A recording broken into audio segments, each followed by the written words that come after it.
Joseph in charge of Egypt. 41. So Pharaoh said to Joseph, I hereby put you in charge of the whole land of Egypt. 42. Then Pharaoh took his signet ring from his finger and put it on Joseph's finger. He dressed him in robes of fine linen and put a gold chain around his neck.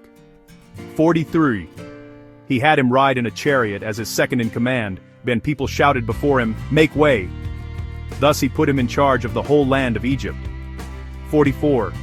Then Pharaoh said to Joseph, I am Pharaoh, but without your word, no one will lift hand or foot in all Egypt. 45. Pharaoh gave Joseph the name Zaphanath-Paneah, and gave him Asenath daughter of Potipharah, priest of On, to be his wife. And Joseph went throughout the land of Egypt. 46. Joseph was 30 years old when he entered the service of Pharaoh king of Egypt, and Joseph went out from Pharaoh's presence and traveled throughout Egypt. 47. During the 7 years of abundance, the land produced plentifully. 48. Joseph collected all the food produced in those 7 years of abundance in Egypt and stored it in the cities.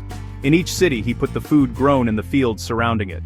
49. Joseph stored up huge quantities of grain like the sand of the sea.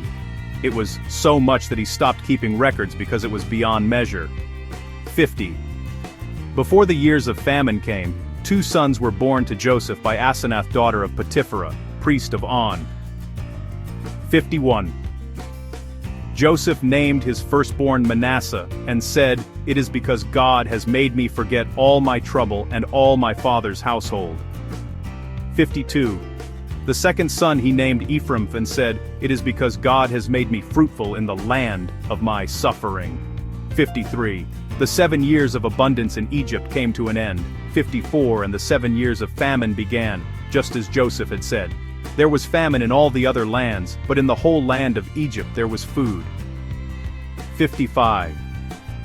When all Egypt began to feel the famine, the people cried to Pharaoh for food. Then Pharaoh told all the Egyptians, Go to Joseph and do what he tells you. 56. When the famine had spread over the whole country, Joseph opened all the storehouses and sold grain to the Egyptians, for the famine was severe throughout Egypt. 57. And all the world came to Egypt to buy grain from Joseph, because the famine was severe everywhere.